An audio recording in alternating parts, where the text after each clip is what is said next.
Welcome to the Workplace Minute, powered by H3HR Advisors and sponsored by WorkHuman. Thanks for joining me for your quick briefing on what's important in the world of work. My name is Steve Boese.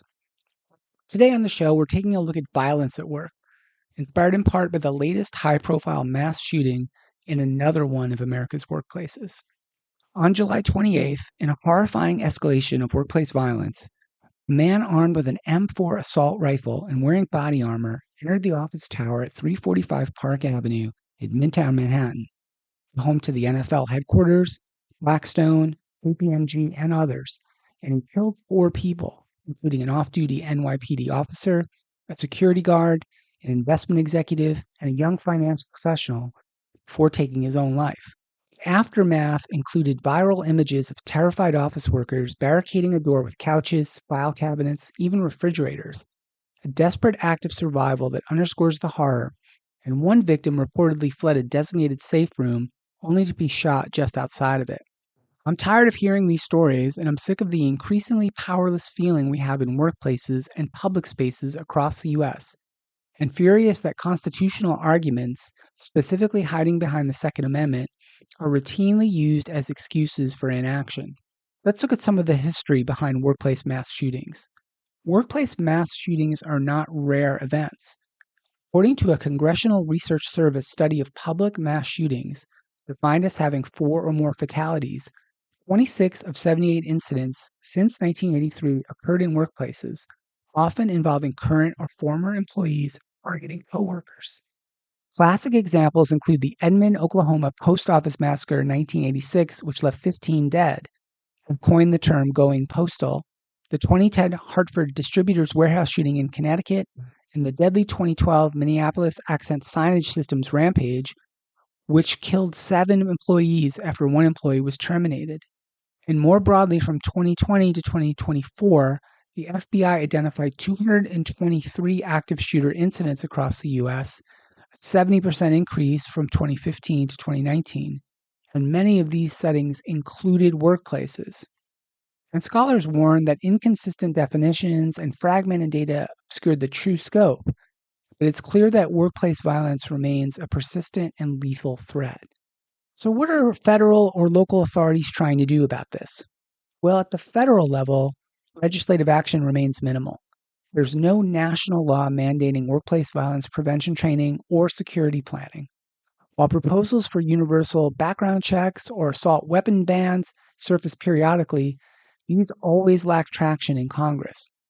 At the state level, progress is uneven. California, for example, in 2023 passed a law requiring employers to adopt workplace violence prevention plans and provide annual employee training. Initially focused on retail settings, but advocates are pushing to expand its scope to all office environments. But local municipalities frequently lack specific workforce-focused legislation, leaving prevention largely to voluntary employer action and guidance from federal agencies like DHS and OSHA. And business groups, trade associations, and labor unions are often quiet or powerless in these areas as well. Major business groups, including the U.S. Chamber of Commerce, have largely avoided confronting mass shootings head-on. Major labor unions have occasionally pushed for safety standards, but seldom have workplace gun violence as a top of their agenda.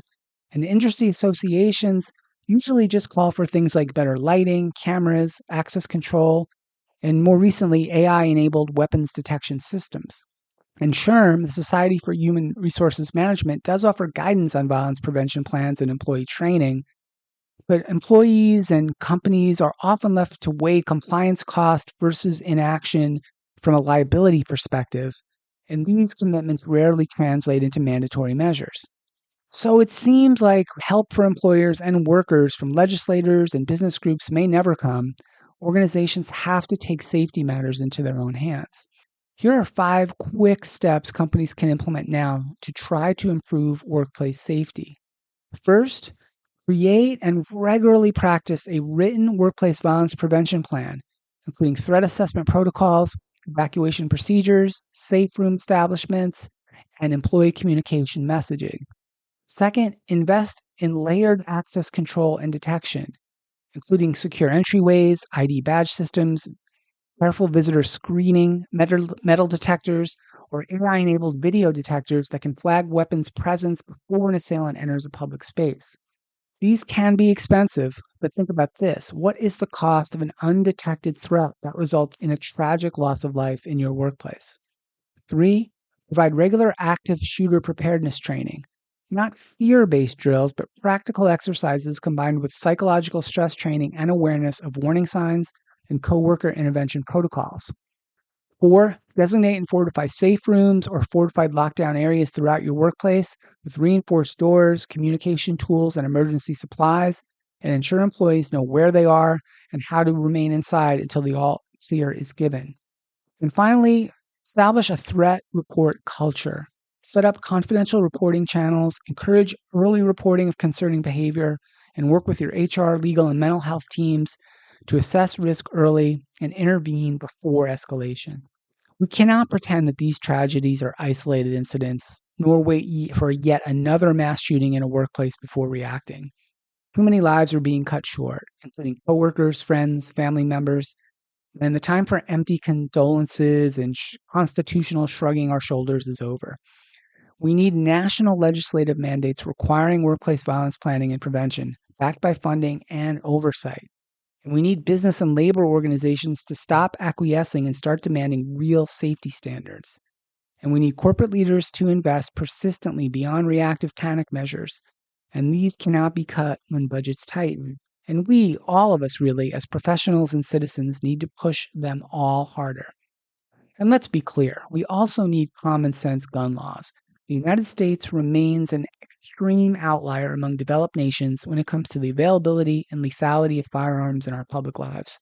We can and must adopt reforms like universal background checks, red flag laws, limits on high-capacity weapons, and restrictions on military-style weapons that are widely supported by the public and already in place across most of the developed world. These policies do not infringe on the rights of responsible gun owners. People can still own firearms for self-defense, sports, and for hunting. The idea that anyone can walk into an office tower with an assault rifle and body armor and leave 4 people dead, like what happened this week in New York, is a grotesque failure of leadership and law. We must step up. We must demand better.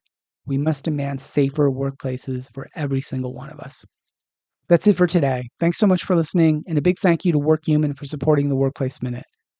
If this sparked ideas about expanding your own support systems for your employees, please share the show with a colleague.